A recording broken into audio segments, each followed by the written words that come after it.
Deməli, bugünkü dərsimiz olacaq tənəffüs sistemi.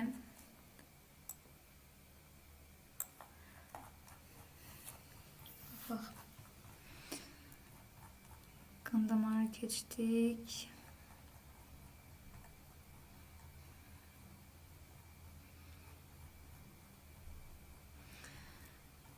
İndi qələminizi, dəftərinizi hazırlayın. Çünki əsas rəqəmləri öyrədəcəm sizə ki, testləri yazanda məsələləri var bu tənəffüs sisteminin.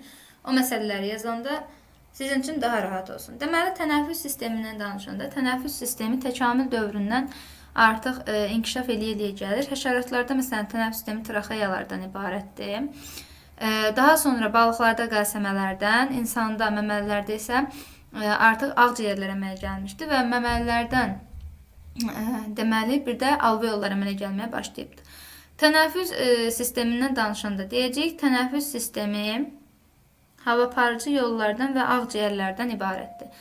Hava aparıcı yollara aiddir burun boşluğu, burun udlaq, sonra qırtlaq, nəfəs borusu və oradan da sonra başlayır ağciyərlər. Burada aiddir bronxlar, bronxiallar və ağciyərlər. Biz əgər burun boşluğundan danışırıqsa, deyəcək ki, burun boşluğu atmosfer havası ilə birbaşa təmasda olur və içərisində kirpiciklər, selik və qan damarları var. Və burun boşluğunda yerləşən qan damarları da nisbətən səthə yaxındır. Amma bu qan damarları qazlar mübadiləsində iştirak eləmir. O sadəcə havanı isidir və nəmləndirir. Və burun boşluğundakı bu kirpikciklər isə həm selik, orada bəzi mikrobları tutub saxlayır. Sonra gəlir burun udlaq. Burun udlaq burun boşluğundan içəri hissədir və burada heç bir dəyişikliyə uğramır hava, sadəcə oradan keçid eləyir udlaq hissəyə burundan. Sonra o burun udlaqdan daxildə deməli qırtlaq yerləşir. Qırtlaq bir neçə dənə tam halqadan təşkil olunubdur. Tam halqa var qırtlaqda və bu qırtlaqda səs telləri yerləşir. Səs telləri, insan səs telləri bax bu şəkildəki kimidir. Səs telləri. Və insan susarkən səs telləri bu şəkildə açıq vəziyyətdə olur. Rahat nəfəs alınır da. İnsan nəfəs alma vəziyyətində fikir vermisinizsə, danışmır. Biz nəfəsi dərindən alırıq və nəfəs vermə vəziyyətində danışırıq. Deməli, nəfəs alarkən səs telləri kənara çəkilir. Burada bir boşluq əmələ gəlir. Nəfəs vermə vəziyyətində isə, nəfəs alma vəziyyətində yəni kənara çəkilir, boşluq alınır. Nəfəs vermə vəziyyətində isə səs telləri bu şəkildə pərdə əmələ gətirir. Bu pərdədən hava çölə çıxarkən səsi titrədir və səs yaranır. İnsanda deməli səs telləri saniyədə 80-10 min dəfəyə qədər titrəyir və ağız və burun boşluğunda səslər yəni son şəkillərini, yəni bu hərfləri alır da, belə deyək, son şəkillərini alır. Deməli, qadınlarda səs telləri qısa və incədir, kişilərdə səs telləri yoğun və qalındır. Belə. Sonra gəldik nəfəs borusuna. Nəfəs borusu isə deməli qırtlaqdan aşağıda yerləşir nəfəs borusu və bu nəfəs borusu üst-üstə yığılmış yarım halqalardan ibarətdir. Nəfəs borusu yarım halqa olmasının səbəbi, yəni belə yadda saxlayın ki, nəfəs borusu ilə qida borusu bir-birinə yaxın yerləşir.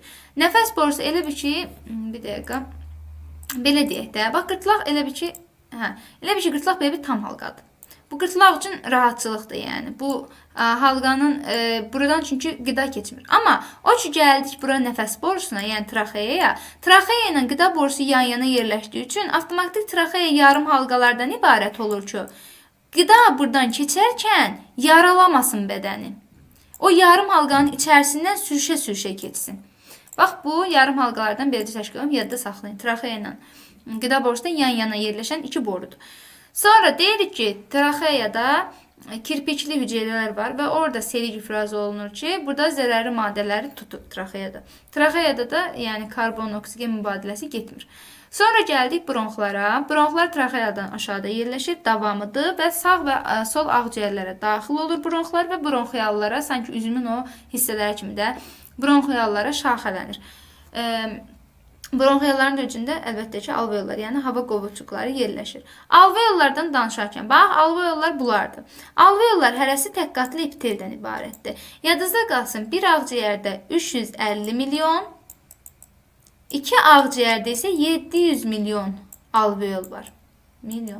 Alveollar tək qatlı epiteli olduğu üçün biz ağciyəri, soruşur ki, ağciyərin əsasını hansı toxma qrupu təşkil edir? Ağciyərin çox hissəsi, yəni 700 milyon alveol olduğu üçün deyəsən ki, ağciyərin əsasını bir qatlı epitel təşkil edir. Bir qatlı epitel.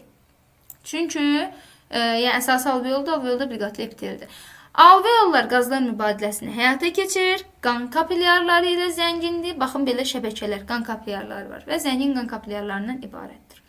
Sonra alveoldan aşağıda ağciyərlərdən danışmazdan əvvəl gələk danışaq diafraqmadan. Diafraqma əzələvi quruluşa malikdir.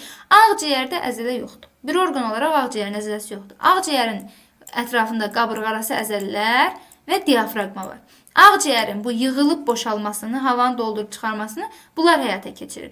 Diafraqma saya əzələlərdən təşkil olunubdur. Əgər diafraqma yığılırsa, bu şəkildə düz vəziyyət alırsa, bunda deyirik ki, biz nəfəs alma vəziyyətindəyik. Hava dolubdur bura. Əgər diafraqma köndələn vəziyyət alırsa bu şəkildə, biz deyirik ki, bu ağciyəri boşaltmaq üçün köndələn vəziyyət alırda. Deməli, hava çıxır, yəni nəfəs vermə vəziyyətindəyik. Bu şəkildə diafraqma nəfəs alma, nəfəs vermədə iştirak edir və döş boşluğu ilə qarın boşluğunu ayırır.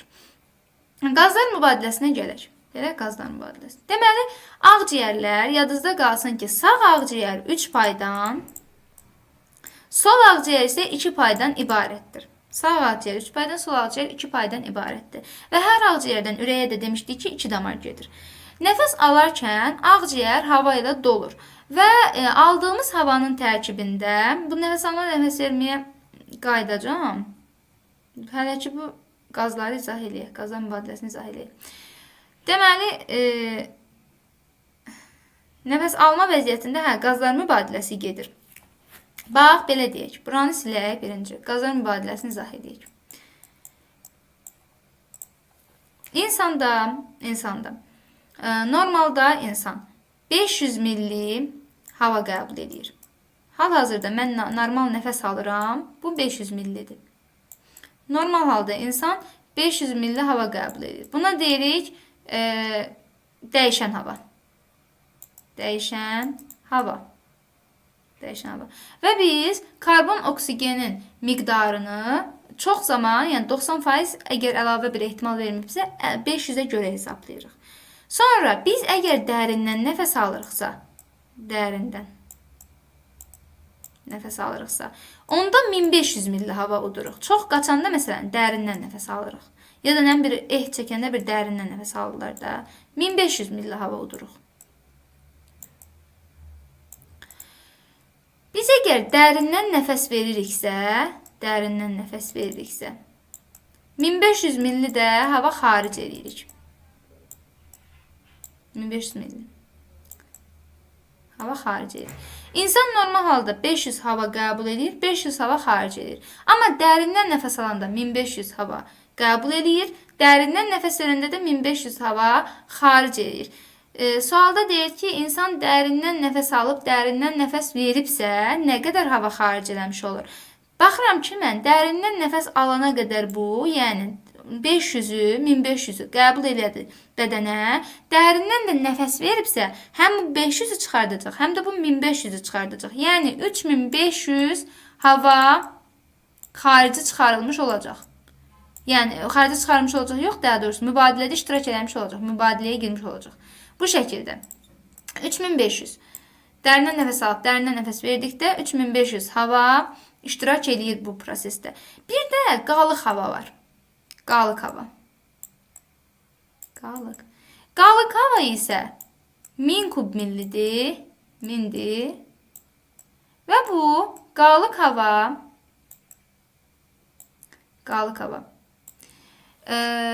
deməli, qazlar mübadiləsində iştirak eləmir, ağciyərlərə formasını verir.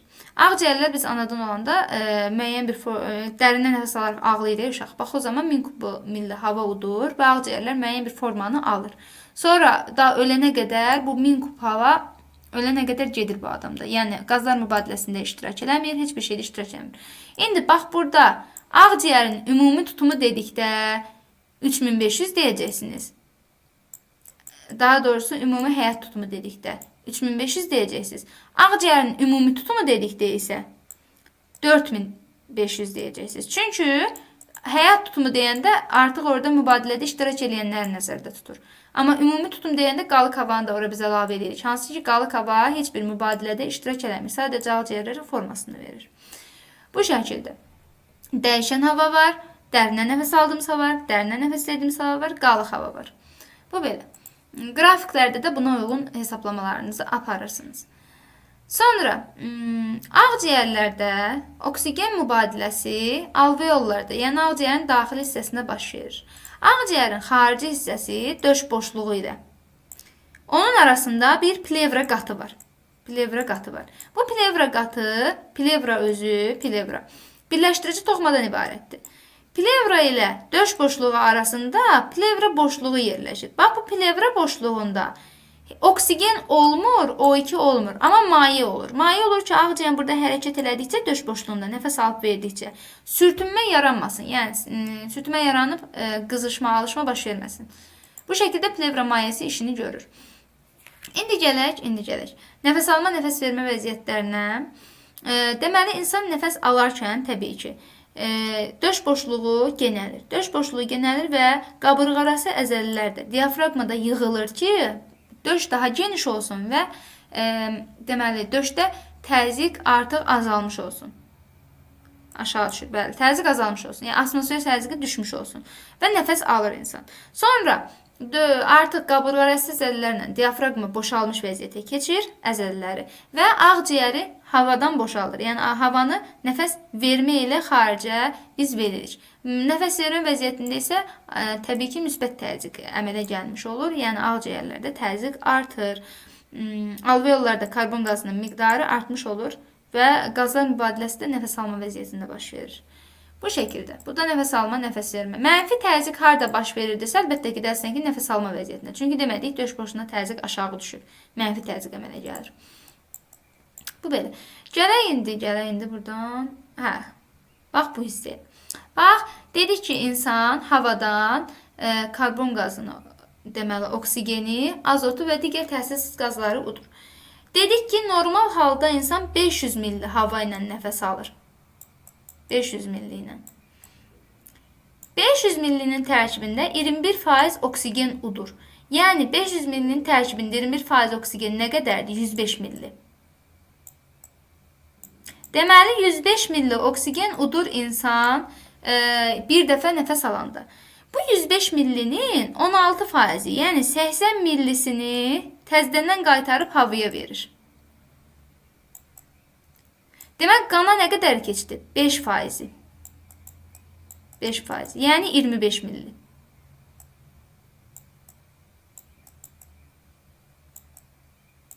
Oksigen.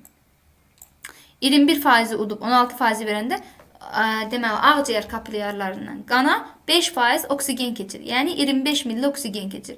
Udanda 105 milli uduruq. Xaric edəndə 85 milli xaric edirik. Qana alveollardan deməli, qana və yaxud da ki, ağciyər kapilyarlarından qana da 25 milli keçir. Sonra, insan udduğu havanın tərkibində 0,15 milli karbon qazı olur. Yəni 3%. Xarici etdiyi havanın tərkibində isə 4%, yəni 20 milli hava olur. 20 milli. Bu şəkildə, yəni karbon qazı da alveollardan atmosferə nə qədər keçir? 4%. 4%. Sonra azot cüzi miqdarda dəyişir. Azot ümumiyyətlə hesablamırsınız. Azot imtahanlara da düşmür. Sadəcə deyirik ki, azot cüzi miqdarda dəyişir. 0,4% dəyişir. Təsirsiz qazlarda da xlordur və s. bunlar da dəyişmir. Bunlar da hesablamalar aparmırsınız. Əsas hesablamalarınızı bu karbon oksigenə görə aparırsınız. Onu da 500 milli ilə hesablayacaqsınız. Məsələn, 500 millinin 5%, 500 millinin 4%. Bu şəkildə. İnsan bir dəqiqədə 16 tənəffüs hərəkət edir. 16 tənəffüs hərəkət edir. Və bu tənəffüs hərəkəti 2 aktdan ibarətdir. Nəfəs alma aktı, nəfəs vermə aktı. Və baxıram ki, bir tənəffüs hərəkəti zamanı 25 milli oksigen udursa bu adam, deməli bir dəqiqədə 25 vuraq 16 milli qədər oksigen udmuş olacaq. Bu da təxminən nə edir? Nə qədər edir bu? 80? Neyse o kimi bir şey. 400 ya da işte 800 kimi bir şey. Ya 400 ya da 800 eləyəcək. Da vurmuram bir də. Amma bu qədər. Ya da vuraq baxaq da. Yön telefon burada. Yoxdur. 4 dəfə eləyir 100, 400. Hə. 400 milli. Deməli insan bir dəqiqədə 400 milli oksigen udur. Oksigen 400 milli oksigeni ağciyər kapilyarlarının qana keçirir. Bu şəkildə. Udmanı da deyəndə 105'e vururuq. Bu hissə sizə tam aydındır uşaqlar. Bilmiyorum ben şey takmadım. Her tutumu diğerinde. Niye? O birisi 500 ve götürmüyor. 500 götürürük. Ümumi həyat tutumu var. Bir də var ki, ağciyərin ümumi tutumu. Həyat tutumu deyilsənsə, bu həyatda qalmaq üçün nə etməlidir? Nəfəs almalıdır, nəfəs verməlidir. Düzdürmü? Bu 500 nəfəs alır normal halda. 500 nəfəs 1500 nəfəs alır dərindən nəfəs alanda. 1500 də nəfəs verir dərindən nəfəs verəndə. Bu bunun həyatıdır, yaşayışıdır. Ağciyərin həyatı. Bir də var ki, ümumi tutumu. Ağciyərin ümumi tutumu deyəndə, bu ümumidən də 1000 də bunun özündə var idi da, onsuz da formasında. Ümumi deyəndə artıq bunun 4'ün birlikdə hesablayırsan. Ağciyərin ümumi tutumu. Başa düştüm. Bəli. Həyat tutumu deyəndə amma ağciyərin həyat tutumu deyəndə bu üçünü hesablayırsan. Kitabın elə veribdir, da biz də elə yazırıq, deyirik. Sonra, bax, indi bura baxırsan.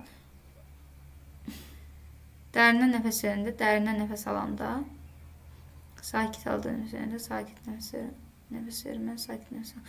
Bu şəkli. Deməli, testlərdə veriblər, nə tər hesablayırsınız bunda? Bu, bax, burada dərindən nəfəs alanda, ağciyər bütövlükdə dolur. Sonra, dərindən nəfəs verəndə, ağciyər tamamilə boşalmış olur. Və burada içəridə qalan hava qalıq hava olur. Yəni, burada dərindən nəfəs vermə aktını deyir. Amma bu səhv göstəribdir də. Bu divarı göstərməli idi sənə. Divar dərindən nəfəs verməlidir. Bunun içərisi əslində 1000 milli havanı saxlayıbdır. Testinizdə elə verib çünki. Testinizdə verilən şəkildə, bax, bura içəri 1000 milli qalıq havadır. Maksimum bu qədər ağciyər balacalaşa bilir, yəni. Bu da belə. Yəni, yadda saxlayayım onu. Sonra, kim daha çox qaçar hissəsi var idi? Dəqiqam. Yoxsa yox, biz geçəm. Dedik onda.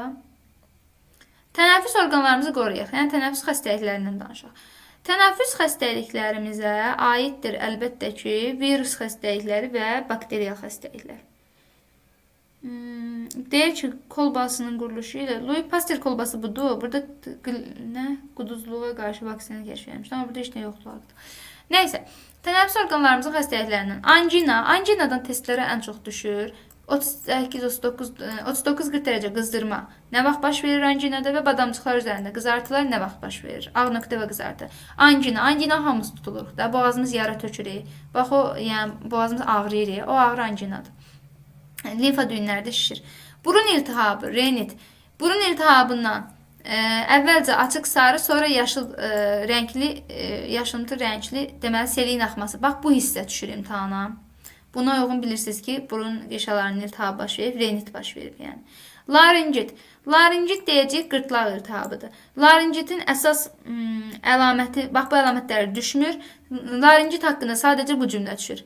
Qırtlağın ətrafının iltihablaşması, yəni qırtlaq iltihabı. Vərəm. Vərəm haqqında ən çox düşən sual bax budur. Rəngsiz qanlı bəlğəm. Vərəm bakteriyal xəstəlik. Bunların hamısı bakteriyaldır bu arada. Bir dənə bu elə bu da bakteriyaldır əslində. İnfeksiyon bakteriyal xəstəlikdir. Bakteriyaldır, vərəm çöp bakteriyalardır. Və rəngsiz qanlı bəlğəm gəlir vərəmdə. Bax bu da testdə düşən hissəsidir. Faringit. Faringit sözündəki f hərfi var. Mən onu ara olaraq yadda saxlamışam. Hansı ki cümlədə arası sözünü görürəmsə, bu f-nın ortasına xətti yadıma salıb faringit götürürəm. Bax, burada da deyirik, qırtlaq arasında qalan sahənin iltihabı. Çünki bu laringitə çox oxşuyur tərifi. Amma qırtlaq arasında sözünü görsəniz, arada da bir ox var da f hərfində. Onda faringitdir bu. Uşaqlarda daha çox baş verir. Bax, bu cümlə düşür 6-7 yaşa qədər. Və bir də. Burada deyir ki, əvvəlcə açıq, sonra tünd rəngli selin axması. Bax, bu cümlə ilə renitin cümləsini qarışdırmayın. Burada açıq sarı, sonra yaşılımtıldır renitdə. Burada isə açıq, sonra tünd rəngli selikdir. Burada seliyin öz rəngidir. Yəni faringitlə renitin oxsiyyətin, yəni rəng verirsə yaşıl sarı və yaxud da yaşıl o renitdir. Rəng vermirsə bu faringitdir. Bax bu əlamətlə bu tərif düşür. Qırtlaq arasında qalan sahə. Bronxit isə bronxlarda, bax bronxların buralarında olan yaralardır. Quru bəlğəmli öskürəklə müşahidə olunur və salam. Elə bu düşürdü sualı. Quru bəlğəmli öskürəklə müşahidə olunur və salam. Heç nə düşmür o haqda başqa. Bu qədər. Görün başqa nə qaldı burada? Zərərli vərdişlərin ağciyərə ziyan vurması, toxumalarda oksigenin daşınmasını dedik. Nəfəs alma, nəfəs. Hər bir də ki, ağciyərin həyat tutumunu ölçürük biz spidometrlə. Spirometrlə. Spirometr ağciyərlərin həyat tutumunu ölçür. O bir dənə şəkil var, məşhur şəkildir. Bir dənə adamdır, bax bu spirometri götürüb üfürür. Bax o üfürən şəkil spirometrin ölçülməsidir. Spirometrlə ağciyərin tutumunu ölçülməsidir. Başqa heç nə qalmadı. Başa düşmədiyiniz bir hissə oldu buradan. Xeyr, Asan dərsdir. Bunu da işləyirsiniz. Demək, qan damardan rəyanəsən qalan hissələrini də işləyirsiniz, zəhmət olmasa. Nəsə sözünüz, sualınız olsa yazırsınız mənə. Oldu, heç nə onda. Sağ olun, gecəniz xeyrə qalsın uşaqlar. Sağ olun. Sağ olun.